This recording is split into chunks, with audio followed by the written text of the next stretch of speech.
हमें अपने इष्ट पर भरोसा है, आप क्यों चिंता। और रही इनकी बात, हम भागने वाले भगोड़ा नहीं आए, हम रियल हिंदू हूं, हम हिंदू शेर हैं। और भैया 7 दिन की कथा हुई, आप इनको ये क्यों नहीं पूछते इन्होंने किसी पादरी पर कभी किया, इनको आप ये क्यों नहीं पूछते क्या आपने बागेश्वर सरकार को लीगली चुनौती भेजी, कोई पत्राचार भेजा, कोई व्यक्ति भेजा, कोई जब हम कथा 7 दिन तक हमारी थी, मात्र ओनली 7 डेज तक, 11 तारीख तक, 13 तारीख तक पहले लोगों ने कहा करनी चाहिए, लेकिन 3 तारीख को हमने फाइनल कर दिया था जाने के पहले कि हम 5 से 11 तक ही कथा करेंगे, हमें गुरुजी के जन्मोत्सव में जाना है। और उसके बाद में 11 तक कथा थी, 2 दिन वहां भी खुला हुआ दरबार लगा, अभी भी नेट पे डला होगा ऑफिशियली पेज पे, 7 दिन कथा हुई, तब क्यों नहीं आए, तब क्या जूं रेंग गए थे। अच्छा, अब जब हम निकल आए, देखो भैया अपने सामने कोई बंद कमरे में कोई भी चुनौती, अब यहां भी जैसे 25 तारीख तक कथा थी, हमने 23 तक की है, करनी है हमको, और यहां से हम चले जाएं, अब 24 तारीख को वो बोले वाह हमने चुनौती दी तो बागेश्वर सरकार भाग गए, नक कटा। भाई जब हैं आ जाओ, कल किराया खर्चा ले लेना, तुम्हारी अगर पहुंचो उनके पास, उनसे कह देना बुढ़ापे में कहा बेफिजूली में हम टिबेटन में समय बर्बाद करवा रहे, इतने में हमें सेवा कर लेने। आप हैरान हो रहे जी हैं, रात के 10 बजे बेचारे आप भी बोल रहे कछु और देश की मुद्दा पे, गरीबी पे चर्चा करते तो भलो हो तो भारत को, हमारे पीछे पड़े हैं। तो उनसे कह दो कि ये दूध का दूध पानी का पानी कर लो, झंझट खत्म करो, सीधा आ जाओ, किराया खर्चा ले लो। हम अपने जगह भी नहीं है, हम भी दूसरे स्टेट में हैं और 200-250 किलोमीटर है, उनको खबर भेज दो you come here to Bageshwar Dham darbar, झंझट खत्म।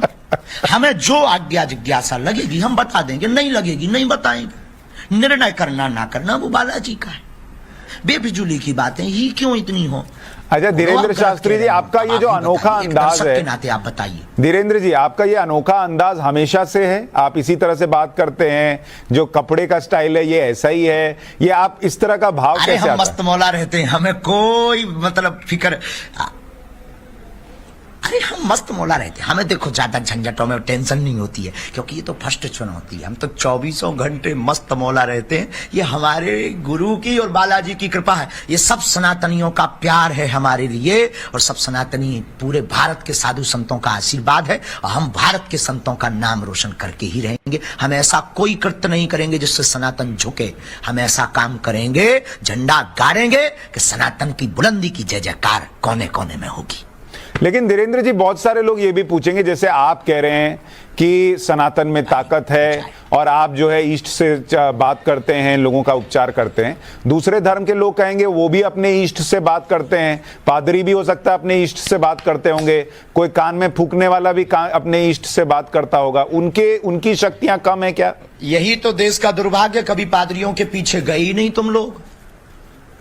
कभी पादरियों के पीछे गए ही नहीं तुम लोग, कभी उन पर एक्शन लिया ही नहीं। और वो जो है निरल मूलन, वो कभी उन्होंने कभी ये किया ही नहीं है। और ये हिंदू सॉफ्ट कॉर्नर है, सनातनी हिंदू, हर बार इन्हीं संतों को टारगेट बनाया जाता है, लेकिन हम टारगेट बनने वाले नहीं हैं भाई साहब, हमारे साथ आप लोग हो, क्योंकि आप भी तो सनातनी ही हो और आप भी हिंदू ही हो और मानव भी तो हो आप। हम किसी के रुपया लेते हो, हम किसी को पाखंड फैलाते हो, हम किसी को धमकी देते हो, हम किसी के ये दावा करते हो कि हम तुम्हारा कैंसर ठीक कर देंगे, हम तो अपने इष्ट से प्रार्थना वर करते हैं, हम किसी को बुलाते हो, अब कोई आ जाता है तो हम क्या करें श्रीमान जी। तो एक बात बताइए, आपके इष्ट आपके कहने पर किसी का इलाज कर देते हैं, उसी व्यक्ति के खुद के उन इष्ट से कहने पर इलाज क्यों नहीं करते? अरे भाई फिर वही बात, इष्ट हमारे गुलाम थोड़ी है, हम उनके चरणों के सेवक हैं। ये प्रार्थना में, साधना में, तपस्या में, ध्यान में ये ताकत है, वैदिक मंत्रों में, हम ये बताना चाह रहे हैं।